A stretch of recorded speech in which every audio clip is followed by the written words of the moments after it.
Hello बच्चों, कैसे हो? आज हम लोग न्यूक्लियर फिजिक्स का थर्ड लेक्चर शुरू करने वाले हैं और इस लेक्चर में हम लोग क्षय नियतांक क्षयांक, इसको डीके कांस्टेंट बोलते हैं, लैम्डा, वो पढ़ने वाले हैं। इससे प्रीवियस लेक्चरों में हमने क्या क्या पढ़ा? फर्स्ट लेक्चर में हमने पढ़ा रेडियो एक्टिविटी की डेफिनेशन और एक्टिविटी के बारे में। उसके बाद सेकंड लेक्चर में हमने पढ़ा था रदरफोर्ड-सोडीज लॉ क्या होता है, उसका फॉर्मूला क्या होता है। तो रिवाइज कर ले, फिर आगे बढ़ते हैं आज थर्ड लेक्चर में। रेडियो एक्टिविटी, रेडियो सक्रियता, रेडियो धर्मिता, रेडियो एक्टिविता एक ही बातें होती है। यह अस्थायी तत्वों का नाभिकीय गुण होता है।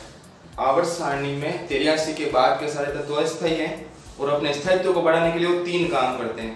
उनका नाभिक तीन काम करता है। उनका नाभिक स्वतः विकृत होता है, नाभिक से अल्फा बीटा गामा पार्टिकल बाहर निकलते हैं और नाभिक दूसरे नाभिक में रूपांतरित हो जाएगा।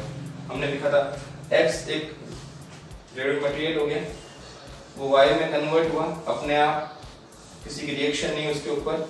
यहाँ से अल्फा या बीटा या गामा पार्टिकल बाहर निकल जाएंगे।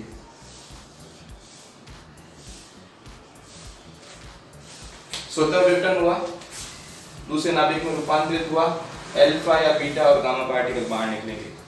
ये जो प्रॉपर्टी है ना, ये जो गुण है ना तत्वों का, इसको हमने कहा था रेडियो एक्टिविटी।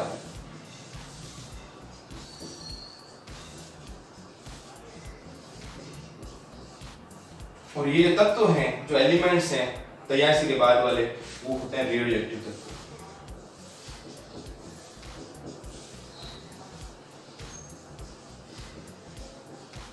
ये 83 के बाद वाले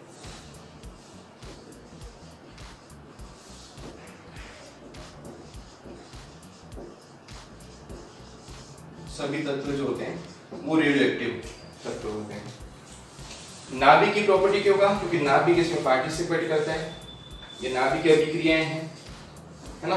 अस्थायी तत्वों का जो नाभिक है वो तीन काम करता है। इन तीन जो काम है ना, ये प्रॉपर्टी जो रखने का जो काम है ना, ये तत्व जो होते हैं वो होते हैं रेडियो तत्व। और ये जो प्रॉपर्टी है, इस प्रॉपर्टी को बोलते हैं रेडियो एक्टिविटी। ये बात करी हमने फर्स्ट लेक्चर में। सेकंड लेक्चर में हमने रदरफोर्ड-सोडी की बात की थी और फर्स्ट लेक्चर में हमने एक बात और कर ली थी, सक्रियता।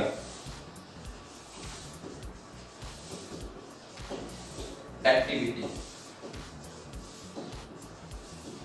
इसको हमने कैपिटल ए से लिखा था। हमने कहा था भाई 1 सेकंड में कितने रेडियो एक्टिव मटेरियल या न्यूक्लियस जो थे या परमाणु जो थे वो विघटित हो गए। तो सक्रियता का मतलब हमने पढ़ा था विघटन की दर dN/dt, जिसके हमने बैक्टेरियल एक यूनिट बताया था। फिर हमने क्यूरी की बात की थी, जिसका मतलब था 3.7 × 10⁻10 बैक्टेरियल। और एक रदरफोर्ड की बात की थी, उसके अंदर अपन ने 10⁻6 बैक्टेरियल बताए थे। सारी बात हम फर्स्ट लेक्चर में कर चुके थे। चलो सेकंड लेक्चर में हमने क्या पढ़ा था? रदरफोर्ड-सोडी एक साइंटिस्ट का टर्म या टीम थी, उन्होंने एक नियम दिया, एक फॉर्मूला दिया, उसको हमने पढ़ा, जिसको रेडियोएक्टिव विघटन का नियम या क्षय का नियम भी कहते हैं। जब हेडिंग ऐसा है, ये हेडिंग है, ये है, या चर घातांक नियम, एक्सपोनेंशियल लॉ भी बोलते हैं इसको। तो क्यों बोलते हैं चर घातांक, वो भी देखते हैं। सक्रियता का हमने फॉर्मूला पढ़ने के बाद ये नियम पढ़ा था कि सक्रियता सक्रिय परमाणुओं की संख्या ऋणात्मक मान के समानुपाती होती है। ये था नियम रदरफोर्ड-सोडी का। यहां हमने फिर इसको ऐसे लिखा था कि सक्रियता माइनस लैम्डा n के इक्वल होती है। ये भी इक्वल टू लगाने के बाद लैम्डा लगाना पड़ा था हमको। ये पहला लॉ, इसका जो नियम है वो हमने पढ़ा, एक ही लॉ था।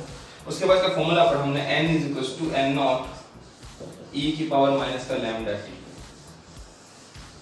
अब e को बोलते हैं चर घातांक, एक्सपोनेंशियल, तो चर घातांक नियम भी इसको बोलते हैं। ये चारों नाम, चारों हेडिंग इस एक ही टॉपिक के हैं। हमने यहाँ पर n की बात की थी, हमने n0 की बात की थी, हमने dn की बात की थी। ये तीनों बातें आपको पता होनी बहुत जरूरी है। जब तक ये पता नहीं है आपको दिक्कत आती रहेगी। ये थे प्रारंभिक परमाणुओं की संख्या, ये था विघटित जो टूट चुके हैं, ये अभी भी एक्टिव हैं, सक्रिय हैं। हमने बात कर ली थी कि आपको पता होना चाहिए, आपको पता होना चाहिए कि N0 equals to dN plus n। इस रिएक्शन को आपको समझना पड़ेगा। हमने बात की थी कि भाई एक्सपोनेंशियल को हटाना है तो लॉग ले लेना बेस e में, और लॉग हटाने के लिए आप एक्सपोनेंशियल ले लेना, और डिफरेंशिएशन जो होता है वो हमेशा इंटीग्रेशन से हटता है, और इंटीग्रेशन जो होता है डिफरेंशिएशन से हटता है। ये बात हमने पहले ही कर ली। तो जब इतनी बातें हमको समझ में आ चुकी है तो आज हम लोग सक्रियता के बारे में बात करने वाले हैं। सक्रियता क्या होती है, शुरू करें। एक्टिविटी समझ में आ गई, रेडियो एक्टिविटी समझ में आ गई, और रदरफोर्ड-सोडी का लॉ बोले तब तो ये, नियम तो ये, सूत्र बोले तो ये। जब मैं बोलूं लॉ बताओ तो आप ये बताना, सूत्र बोले तो ये बताना। अब हम लोग कहाँ तक पहुंचे थे? यहाँ तक पहुंचने के बाद हम यहाँ पहुंचे और यहाँ अटके। पहली बार लैम्डा यहाँ पर यूज हुआ और फिर लास्ट में यहाँ पर यूज हुआ था। लास्ट में लैम्डा पहली बार यहाँ यूज हुआ इस टॉपिक में, और इसको सॉल्व करते करते हम लोग यहाँ पहुंचे थे। इसके डेरिवेशन में लैम्डा यहाँ शुरू हुआ था पहली बार, और यहाँ पर हमारा एंड में भी मिला था। तो इसे हम लैम्डा के बारे में पढ़ने वाले हैं। तो हमारा टॉपिक रहेगा लैम्डा, क्षयांक। तो शुरू करते हैं आज क्षयांक के बारे में।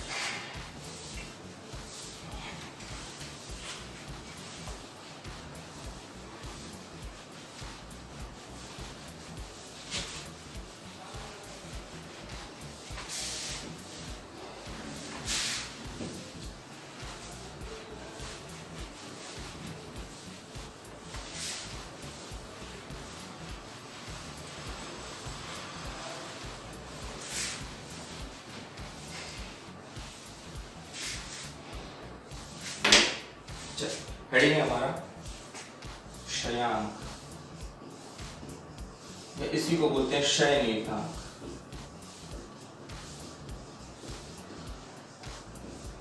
इसको बोलते हैं डीके कांस्टेंट,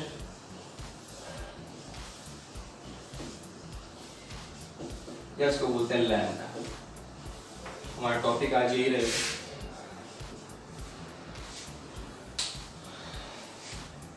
इसके प्रीवियस लेक्चर में हमने पढ़ा था रदरफोर्ड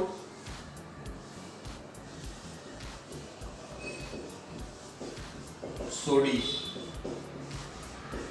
का नियम, और फिर पढ़ा था रदरफोर्ड सोडी का सूत्र।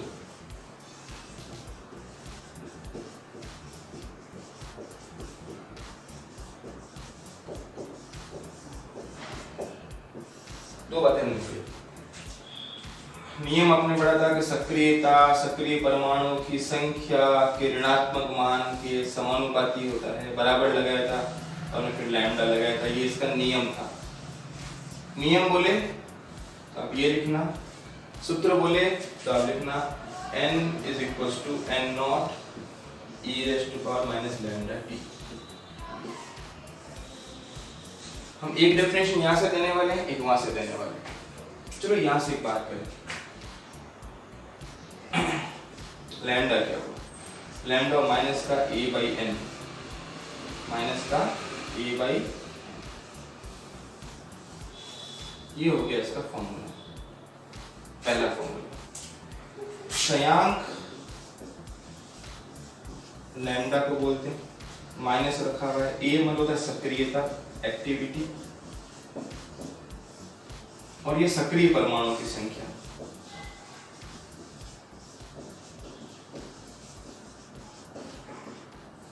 बस एक डेफिनेशन आपको ये मिल गई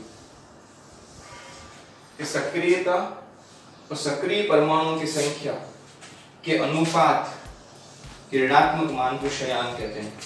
सक्रियता और सक्रिय परमाणुओं की संख्या के रेशियो, अनुपात के ऋणात्मक मान को क्या बोलते हैं? क्षयांक।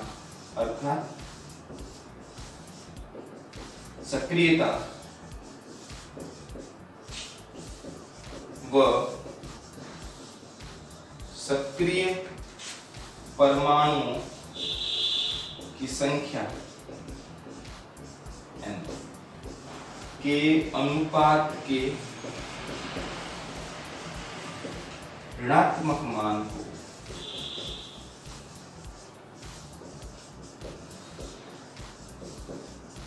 क्षयांक कहते हैं। बिल्कुल सिंपल सी डेफिनेशन। अब इसका मतलब क्या है डेफिनेशन का वो हमको समझ में आएगा वहां।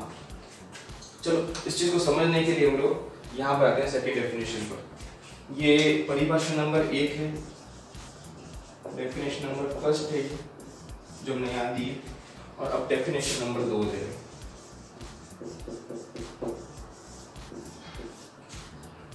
हम इसको सॉल्व करते हैं और थोड़ा आगे बढ़ते हैं। अब यहाँ पुट करें, आपको समझ में आएगा थोड़ा, रुके इसको और पुट करें lambda equals to 1/t। Lambda को 1/t पुट करो, इस लैम्डा को 1/t पुट करो तो रखिएगा n equals to n naught e raise to power minus का।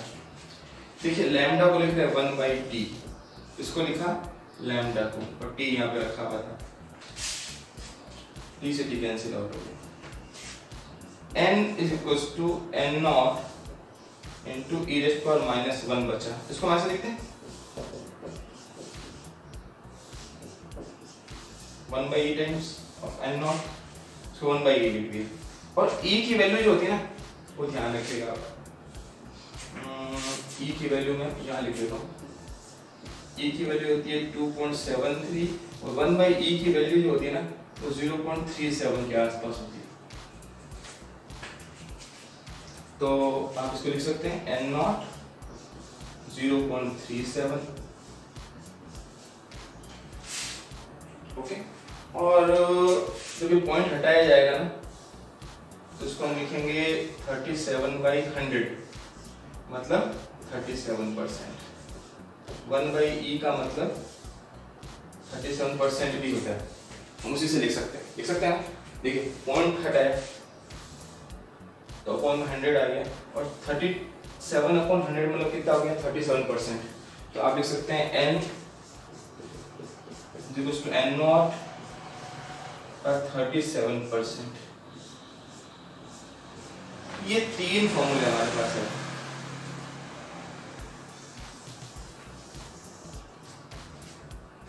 अब यहां से एक डेफिनेशन को देनी पड़ेगी।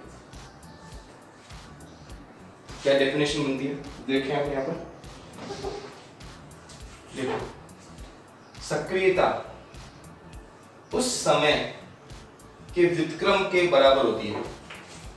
सक्रियता उस लगने वाले समय के व्युत्क्रम के बराबर होती है जिसमें कोई रेडियोएक्टिव पदार्थ कितना बच जाए, n मतलब कितना शेष रह जाए, कितना रह जाए प्रारंभिक का 1/e गुना, या प्रारंभिक का 0.37 गुना, या प्रारंभिक का 37% शेष रह जाए।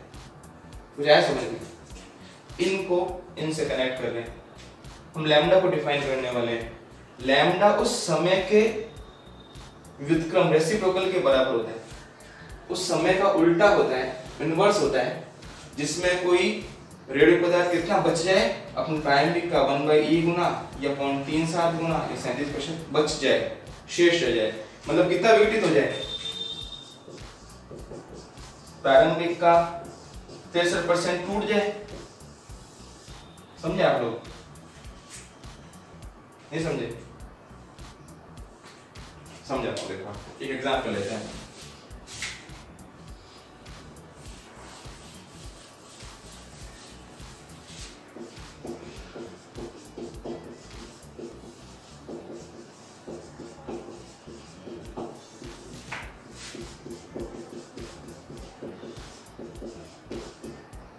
देखो अगर मैंने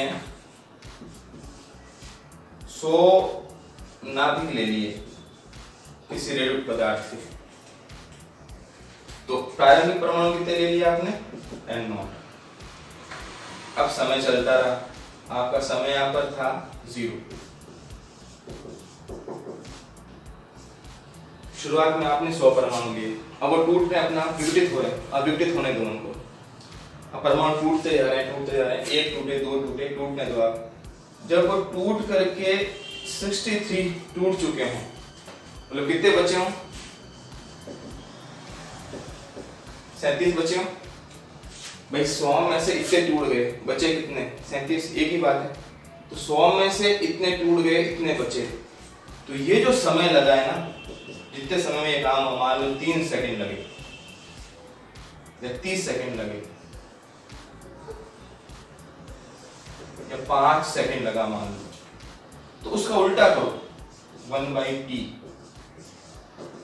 1/5 सेकंड 0.2 पर सेकंड या 0.2 सेकंड इनवर्स, इसको बोलेंगे अपन लैम्डा। तो समझ में आया आपको? सिंपल है। 100 परमाणु आपने लिए, आपका इनिशियल टाइम शुरू हो गया, आपने स्टॉप वॉच को शुरू कर दिया, घड़ी चल रही है, स्टॉप वॉच चालू है आपकी, और रेडियोएक्टिव मटेरियल जो आपने 100 आइटम लिए हैं वो आपके डिसइंटीग्रेट होना शुरू हो गए, टूटना शुरू हो गए। 1 टूट रहा है, 2 टूट रहा है, 3 टूट रहा है। जब आपके 63 एटम टूट जाए तो आप घड़ी को बंद कर दो, मान लो 5 सेकंड का समय हो गया। जो टाइम लगा वो कितना था? 5 सेकंड। इतने टूट गए तो बचे कितने? इतने बचे। इस काम को होने में जो टाइम लगा ना, उस टाइम का उल्टा करो, इनवर्स करो उस टाइम को। जो टाइम का उल्टा करने पे मिला ये आपका मिलेगा लैम्डा। तो लैम्डा उस समय के व्युत्क्रम के बराबर होता है। लैम्डा उस लगने वाले समय के व्युत्क्रम, जो समय लगा उसके व्युत्क्रम के बराबर होता है, जिसमें कोई रेडियोएक्टिव पदार्थ कितना बच जाए? 37% बच जाए प्रारंभिक का। प्रारंभिक का 37% बचने में, इसका 37% तो बचा ही, बचा कितना है? 37% बचा है प्रारंभिक का। तो प्रारंभिक का 37% बचने में जो समय लगा उसे हम क्या बोलते हैं? उस समय के उल्टे को हम बोलते हैं क्षयांक। समझ में आया आपको? उस समय का व्युत्क्रम क्षयांक कहलाएगा, जितने समय में कोई रेडियोएक्टिव मटेरियल अपने प्रारंभिक परमाणु की संख्या का 1/e गुना शेष रह जाए, या 0.37 गुना शेष रह जाए, या 37% शेष रह जाए, या इतना टूट जाए, 63% टूट जाए। 63% टूटने में जो समय लगा या 37% जो बचे रहने में समय लगा, उस समय का व्युत्क्रम जो होगा, उस व्युत्क्रम को अपन क्या बोलते हैं? क्षयांक। कुछ समझ में आया आपको? एक बार इसकी डेफिनेशन लिखो। ये देखिए, आप एग्जांपल थोड़ा सा समझिएगा, अब मैं डेफिनेशन लिख देता हूं इसकी।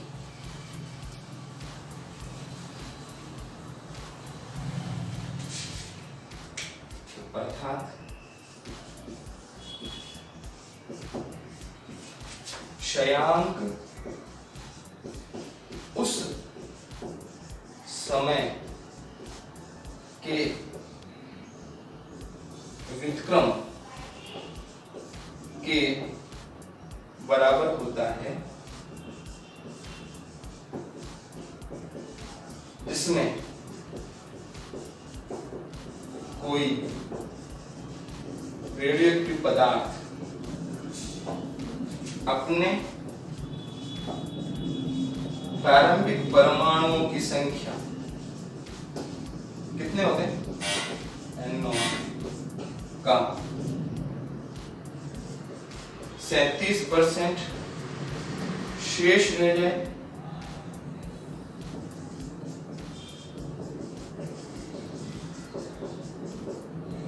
या 63% विघटित हो जाए।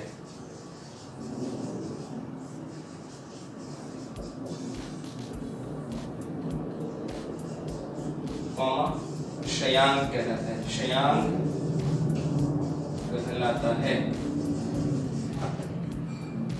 ये दूसरी डेफिनेशन आपकी, यहां से आपने एक दूसरी डेफिनेशन दे दी, और इसका जो यूनिट होगा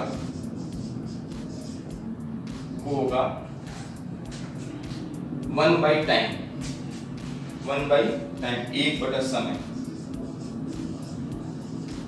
या समय इनवर्स। जैसे एग्जांपल देते हैं इसका, देखो, प्रतिदिन, प्रतिवर्ष, प्रति सेकंड, प्रति शताब्दी, सेंचुरी, ये सब इसके यूनिट है। ठीक है? क्षयांक की दो डेफिनेशन हो गई। एक्चुअली हमने लैम्डा को पहली बार यहां पढ़ा था,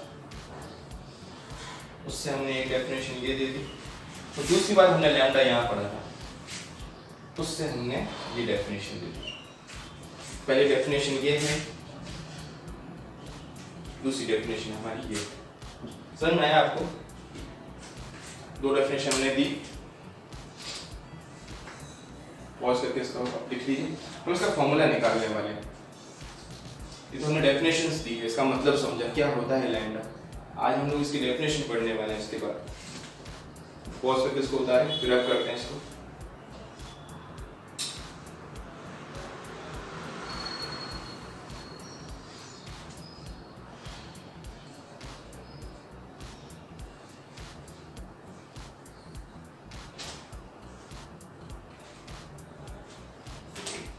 उतारा आपने, रब करें इसको। अब लैम्डा का हम फॉर्मूला निकालने वाले।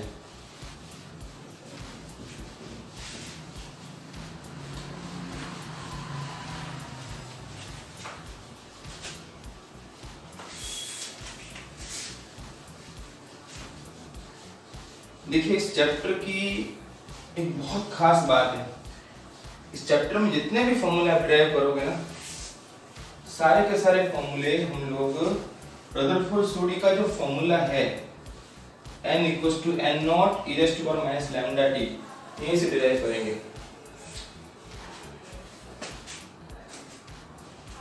तो हम लिख रहे हैं लैम्डा के लिए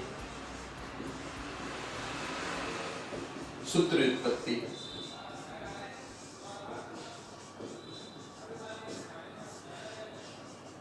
लैम्डा के लिए सूत्र निकाल रहे हैं हम लोग।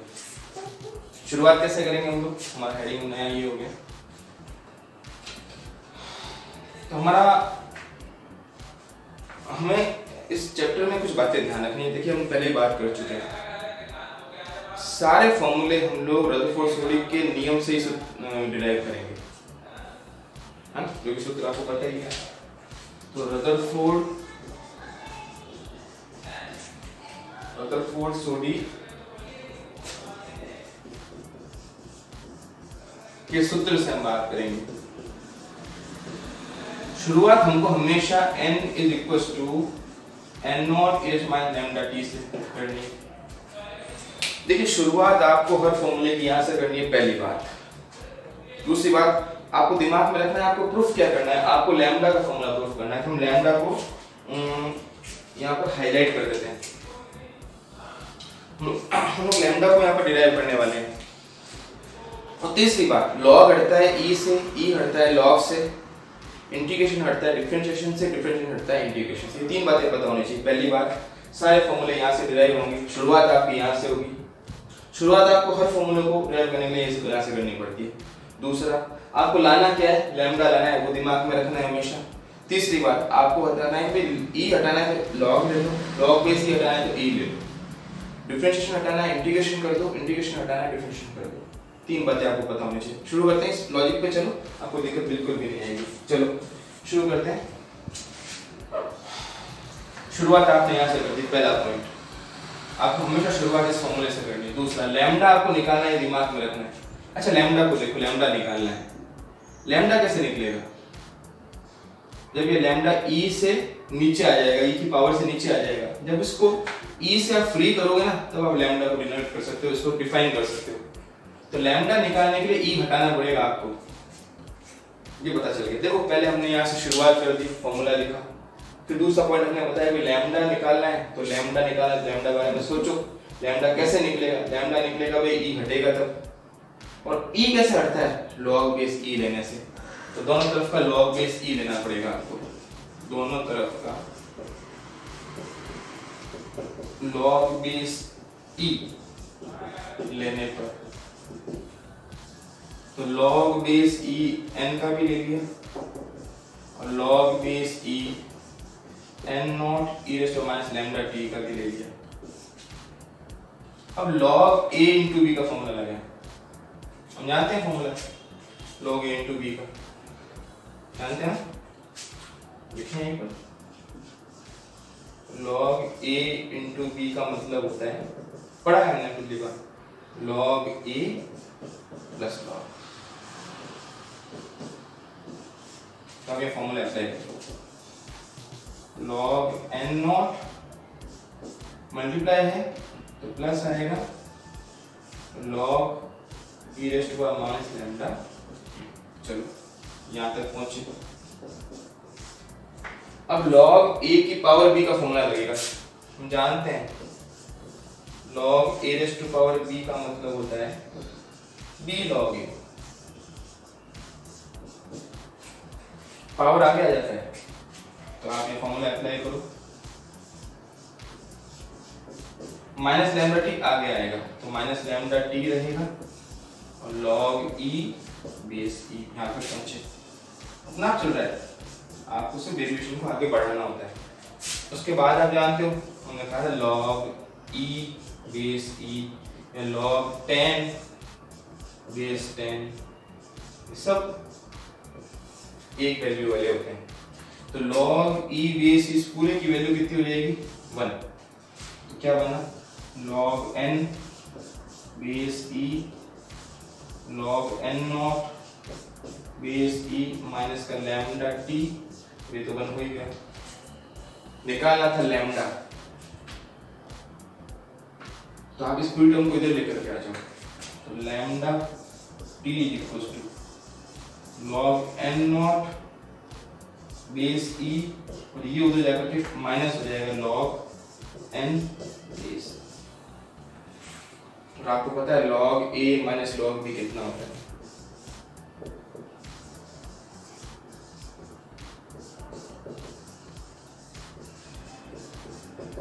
log a by b पता है ना आपको ये, तो इसको आप log a by b ले सकते हो। आप लिखिए इसको log a by b।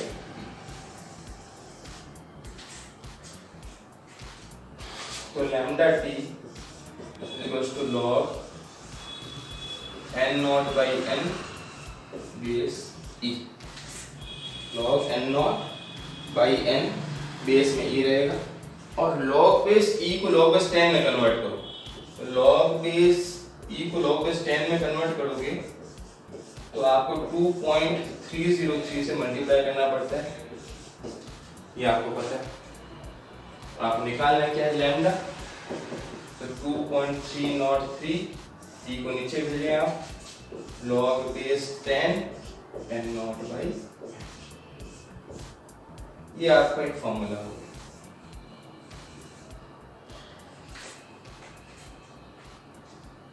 Lambda का एक फॉर्मूला ये हो गया, जब आपको n नॉट n और t दिया हुआ हो तो आप लैम्डा ऐसे निकालोगे।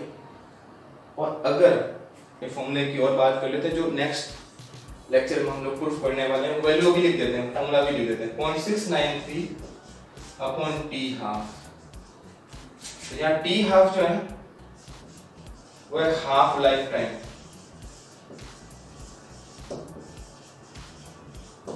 वो हम लोग क्या होता है आगे बात करने वाले, इसकी टेंशन अभी नहीं है।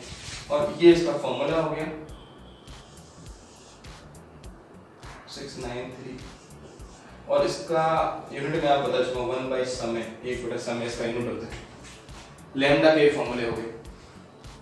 तो आज हमने लैम्डा के लिए 2 डेफिनेशंस पढ़ी है।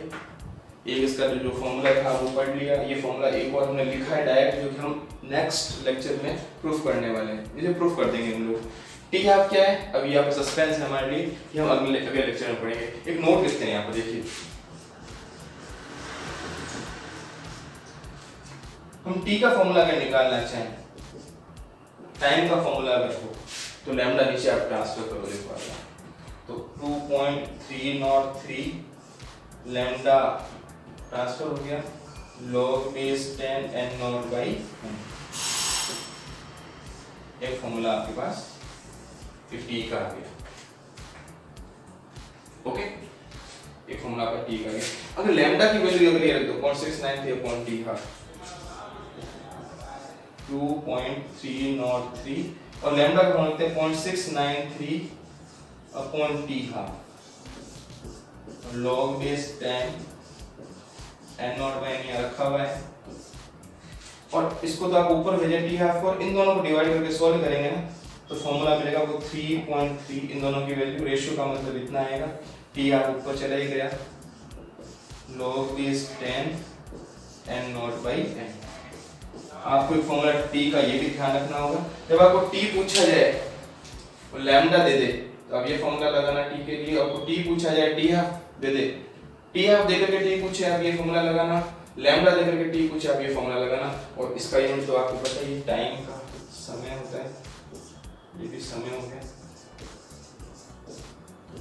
और ये समय इनवर्स हो गया। एक बड़ा समय मतलब कितना हो गया, समय का इनवर्स 1 बाई टाइम।